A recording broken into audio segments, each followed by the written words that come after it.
Pak Menteri, sejauh ini apakah sudah ada kelompok-kelompok anak muda yang dibina oleh Kemenkop sendiri agar mereka bisa terjun dan siap memasuki dunia bisnis?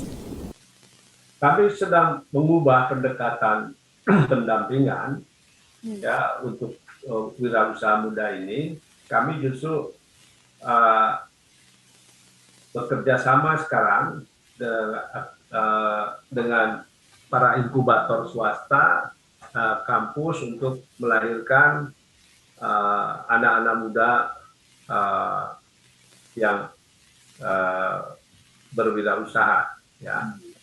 Nah, kalau model lama kan pendekatan birokrasi, jadi nah orang pemerintah nggak bisa bisnis kalau suruh mendampingi pelaku usaha, ya paling-paling nanti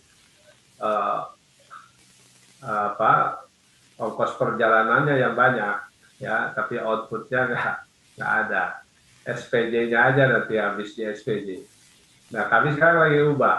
Jadi pendekatannya justru lewat inkubasi bisnis swasta maupun kampus. Nah, ini saya kira beberapa program yang sedang kami lakukan perubahan-perubahan supaya betul-betul intervensi pemerintah ya baik itu melalui pembiayaan maupun lewat pendampingan itu betul-betul bisa melahirkan UMKM kita yang unggul. Baik. Pak Menteri, salah satu upaya juga yang membantu UMKM agar dapat bertahan di tengah pandemi ini adalah program Desa Sejahtera Astra atau DSA. Nah, ini bagaimana update terbarunya Pak dengan program ini? Apakah sudah bisa dikatakan sukses? Ya, waktu lalu saya kira kami di Astra, di Yayasan Dharma Bakti Astra, mendiskusikan mengenai penguatan ekonomi desa, dan saya sangat appreciate banyak model pengembangan ekonomi desa yang saya kira dalam kerangka kedepannya untuk didorong untuk masuk ke industrialisasi. Dan saya kira kita tahu selama pandemi pun yang tumbuh itu justru ekonomi pedesaan, terutama di sektor pangan.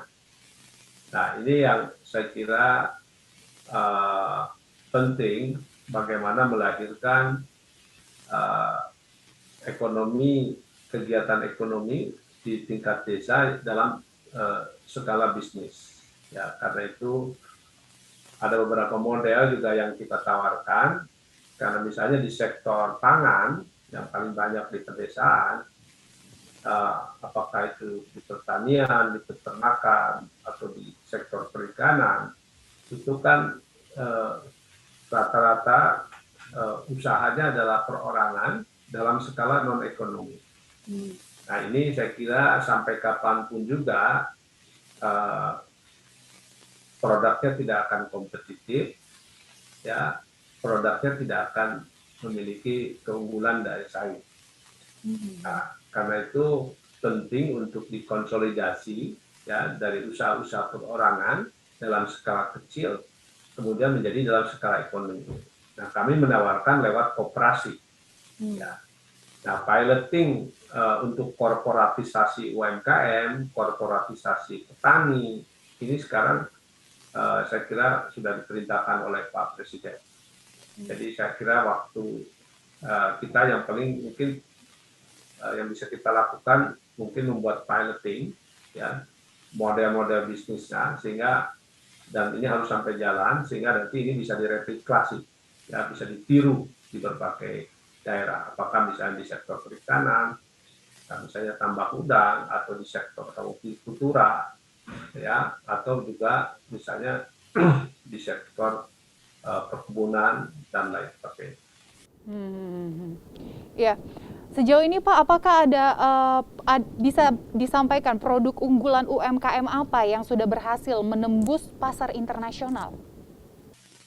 Saya kira banyak sekali produk UMKM yang sudah bisa menembus pasar dunia.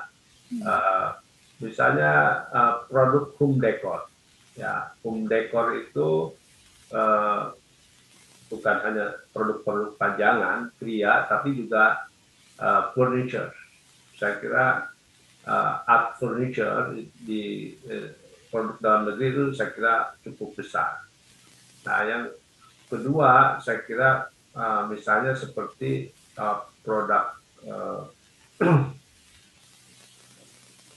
aneka produk yang berbasis bahan baku kelapa, ya, termasuk misalnya briquette, yaitu arang tempurung kelapa. Itu saya kira banyak sekali peminatnya. Dan yang lain saya kira yang cukup potensial itu herbal, ya. Nah, kita memang ekspor kita masih UMKM masih relatif rendah, ya, baru sekitar 14%. Nah, kita ingin dorong nanti ekspor yang sifatnya retail, ya, ekspor retail untuk UMKM lewat memanfaatkan sistem logistiknya perusahaan-perusahaan e-commerce. Jadi kita juga perlu, dan tentu saja kita harus memanfaatkan diaspora kita di luar negeri untuk menjadi reseller produk UMKM kita. Ya. Baik, Pak Menteri, untuk menutup episode kita kali ini, mungkin ada yang ingin disampaikan Pak kepada para pelaku usaha UMKM saat ini yang tengah berjuang agar bisa bertahan di tengah pandemi. Silakan Bapak. Ya, saya kira para pelaku UMKM terus harus optimis dan terus mengembangkan kreativitas, inovasi produk, dan adaptasi dengan perubahan-perubahan baru. Hanya dengan itu saya kira UMKM bisa bangkit. Memang saat ini pandemi COVID bukan hanya Indonesia, tapi ini global, dan pelaku usaha yang terpukul bukan hanya UMKM, tapi semua, dan juga bukan hanya di dalam negeri, tapi juga di seluruh dunia.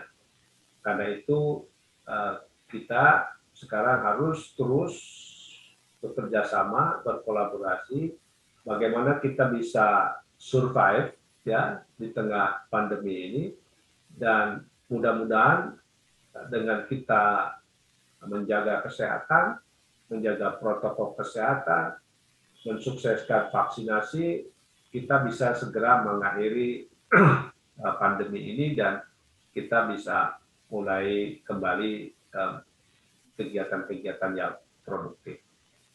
Nah, hanya itu yang saya kira bisa memulihkan keadaan ekonomi kembali, dan pemerintah sudah menyiapkan berbagai program, ya, stimulus pembiayaan, akses pasar untuk bagaimana UMKM bisa survive. Termasuk juga kita sudah menyiapkan langkah-langkah transformasi di mana pada saat ekonomi mulai pulih, UMKM kita siap untuk bertransformasi. Amin. Baik, terima kasih Bapak Teten Mas Duki, Menteri Koperasi dan Usaha Kecil Menengah Republik Indonesia, sudah bergabung bersama kita di program Meet the VVIP. Terima kasih atas informasi yang sangat bermanfaat untuk hari ini, Bapak. Sehat selalu dan sukses selalu. Baik, terima kasih. Ya, terima kasih. Ya pemirsa, demikianlah perbincangan kami dengan Menteri Koperasi dan Usaha Kecil Menengah Republik Indonesia, Bapak Teten Mas Duki. Dan kami tetap mengingatkan kepada Anda untuk selalu menerapkan protokol kesehatan 3M, karena meskipun kita sudah mendapatkan vaksin, kita tidak boleh abai terhadap protokol kesehatan. Saya Gesmi Sitanggang beserta tim yang bertugas pamit undur diri dan sampai jumpa.